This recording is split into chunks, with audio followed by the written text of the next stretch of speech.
Avez-vous déjà réfléchi à ce que signifie réellement célébrer un anniversaire? Nous sommes nombreux à répéter ce geste année après année, sans remettre en question son origine ni s'il est conforme aux enseignements de l'islam. La vérité est que la plupart des gens ignorent la réponse honnête. La célébration des anniversaires est-elle autorisée ou interdite dans notre religion? Ce doute plane et vous aurez aujourd'hui l'occasion de comprendre en profondeur un problème auquel peu osent faire face. Le Dr Akir Nek précisera une fois pour toutes si les anniversaires ont leur place dans l'islam. Non seulement il répondra clairement, mais il révélera également la véritable origine de ces célébrations et en présentera des preuves incontestables. Et le plus surprenant vient à la fin, lorsqu'il explique ce qui se passe réellement au moment précis où l'on souffle les bougies sur le gâteau, un détail que presque personne ne prend la peine d'analyser. Des personnes de différentes régions du monde partagent la même préoccupation. De Birmingham, au Royaume-Uni, est venue la question, est-il permis de célébrer des anniversaires en islam?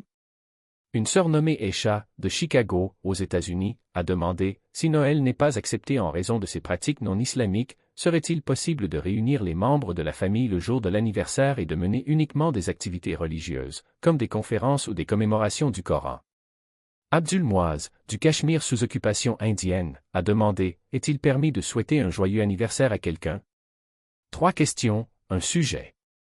Pour répondre avec précision, il faut revenir aux fondamentaux de l'islam. Le prophète Mahomet, paix et bénédiction d'Allah sur lui, a clairement indiqué que notre religion ne reconnaît que 2 fêtes annuelles, l'Aïd al-Fitr, qui marque la fin du Ramadan, et l'Aïd al-Adha, la fête du sacrifice. En plus de cela, il n'y a qu'une seule célébration hebdomadaire, le vendredi. En dehors de ces périodes, aucune autre célébration annuelle n'est prescrite ou approuvée. Toute fête répétée chaque année, comme les anniversaires, va à l'encontre des enseignements islamiques. Les anniversaires sont une tradition culturelle occidentale, sans aucun fondement dans le Coran ou la Sunna.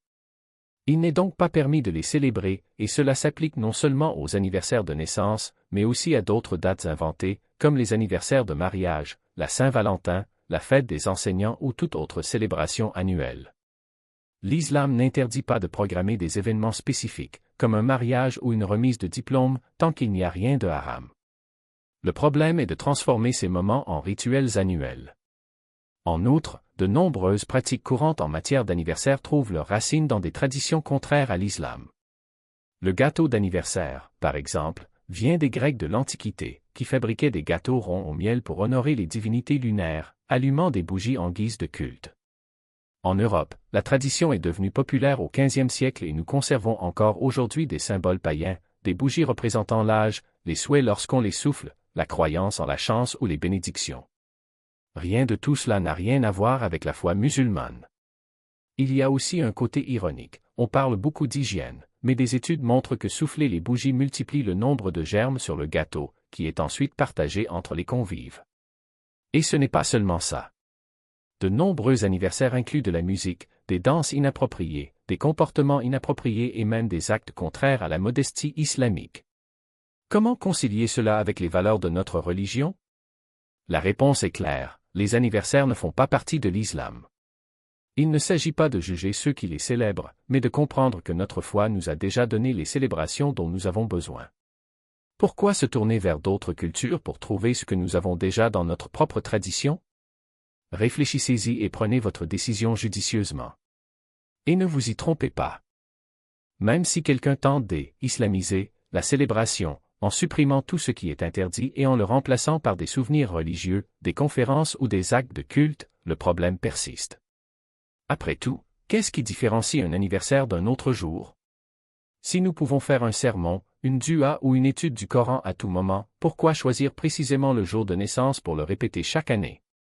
La réponse est simple, parce qu'au fond, nous institutionnalisons une pratique qui n'a aucun fondement dans notre tradition. Et l'islam est clair, il ne nous appartient pas d'inventer des rituels ou des célébrations qui n'ont pas été prescrits par Allah et son messager, que la paix et la bénédiction soient sur lui. Mais les implications vont au-delà de l'acte lui-même.